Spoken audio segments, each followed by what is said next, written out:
Hi guys, if you find this content interesting or enjoyable, please consider subscribing or giving it a thumbs up.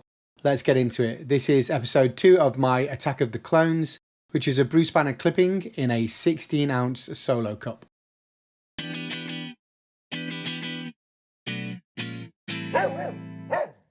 Before we get into it, we're growing under the Spider Farmer Evo SF2000 grow lights as part of the complete grow tent setup. And if you guys are in the market for some Spider Farmer gear, you can use my code MyDankDog420 on the Spider Farmer sites to save yourself a bit of cash. Let's rewind. Mid-August, I was trimming a Bruce Banner and a lot of you guys said, why not try a clone? And I'd never done a clone before, so I thought I had nothing to lose. I had a ton of branches, maybe 30 or 40 branches. So I basically potted them in some spring water or distilled water. And after about, I don't know, maybe a week or 10 days, they started to show roots. It started off as a little nub and then basically expanding out into a pretty large root structure pretty quickly. I would probably consider using plugs if I was to do this again, just to make sure that the root structure has something to protect it. I basically repotted these clippings into Miracle Grow potting soil, which is good for germinating seeds and obviously works pretty well for small plants. But on my first attempt to repot from water into soil, I actually snapped off the root structure. The only real additive or kind of boost that I gave the root structure of these clippings was some mycorrhizal inoculant, which I basically just sprinkled into the hole I'd created in the potting soil before I placed the clipping and its roots in here. But warning guys, this was actually my second clipping. I broke the root structure off the first clipping, so that's why I suggest potentially using a plug or letting the root structure just form a little bit more before you try to pot it in a new medium. So apart from that, it's pretty basic, pretty straightforward. I watered the hole with the mycorrhizal inoculant, and then I filled the rest of it over with some more potting soil and pretty much just left it. It was kind of at the back of my mind. These clones were put into a tent. I fed them every day with water and pretty much did not give them the same attention that I would normally give to a germinating seed or something from scratch. It was pretty much kind of like we'll see if it works, but I'm not really too bothered whether they actually took root and turned into something. So these were the final 3 clippings that I moved forward with. And as you can see, one was in the larger 16-ounce cup, whilst the other 2 are in these small, ridiculously small cups. Zombie clones. Okay, let's check back in after a few weeks. Okay, so I did not do a good job looking after these ladies for the first 4 weeks of repotting. I was watering them and basically the 2 smaller cup plants really started to suffer, basically because they had no space to grow in anything and no soil. But the 16-ounce cup was actually doing pretty well. She'd shot up about 12 inches. And as you can see, all of these leaves at the bottom here were starting to kind of fade and show signs that she needed some love, care and attention. So I decided to keep the 16-ounce cup and then pass the others over to a more caring owner. But basically I needed to give this plant some immediate care, love and attention.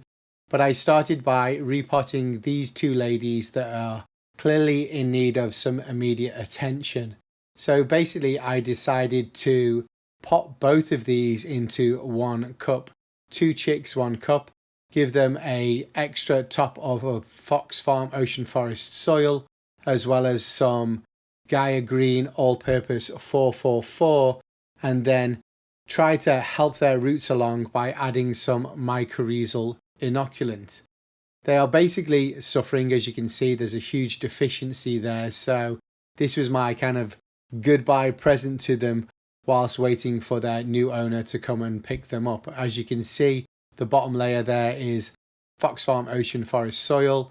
There's a top layer of 444 from Gaia Green, and then I'm just sprinkling the roots with some mycorrhizal inoculant, and then I just packed it in with some more Fox Farm Ocean Forest.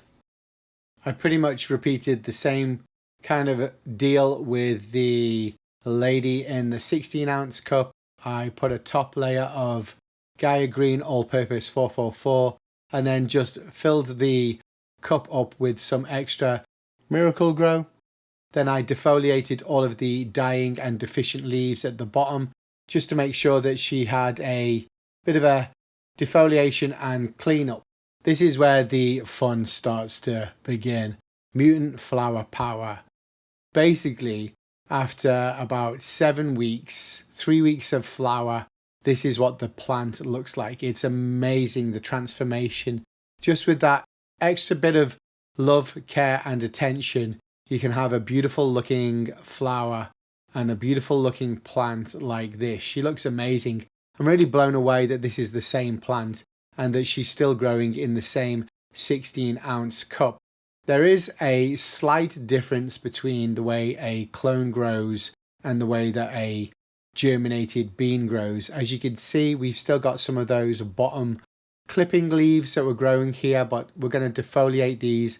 I also shifted to Advanced Nutrients pH Perfect, as well as using Bud Candy from Advanced Nutrients, because the organics were just not working for what this plant needed. After another week of flower, I've started to notice this lightening of the leaves, but it also looks to me very similar to the senescence or fade of the mother plant. So I'm not sure exactly what it is. Either way, I've decided to try and help her out by getting her more nutrients. The problem I had with the cup that she's potted in is that it had no drainage. So I basically had to make sure it had drainage, and it was a simple solution. I basically added 4 holes to the bottom of her cup like so, and now I'm using another cup without drainage as a kind of like cover or sheath to that cup. But basically I added these 4 holes pretty simply. I just used a lighter. You can just burn 3 holes or 4 holes into the bottom of the cup, and then you can actually drain her. So I've decided to flush her and try to get some extra nutrients to her, and also test the runoff for the pH levels, which came in at around 6.2, so there's not really a problem there. I think it's much more of a deficiency. So hopefully this is going to show a difference in the next week or two, now that I can actually give her a flush and get more nutrients into her. So stay tuned for that in the next episode. But I'm blown away by how this plant is doing. I'm also blown away by how quickly Advanced Nutrients pH Perfect has solved a problem for me. Really, the organic Gaia Green was not ideal for solo cups, but the Advanced Nutrients pH Perfect series seems to be a lot better, and you can address deficiencies straight away in your plant, or a lot quicker as well. As you can see, she's looking fantastic. She's got some frosty bits on there. I'm just going to have to deal with this lightening of the leaves here. So the only other thing for us to do was to give her a bit of a defoliation at the bottom, which is basically me removing all of these smaller unwanted leaves, the leaves that are starting to show signs of either a deficiency or withering, and even the smaller branches that have popcorn kind of growths. I'm going to remove all of those, but just so that all of the energy is concentrated at the top of the plant where she's growing better flowers and we can get a better yield. Basically, it's a daily maintenance or weekly maintenance routine that you have to get into. Guys, that's the end of the update. I do appreciate you tuning in. Stay tuned for the next episode. Thanks for all of the likes, all of the comments, all of the advice. Please keep it coming. And thanks again, Spider Farmer, for the SF2000 grow light setup. Stay tuned for the next episode. Bye bye.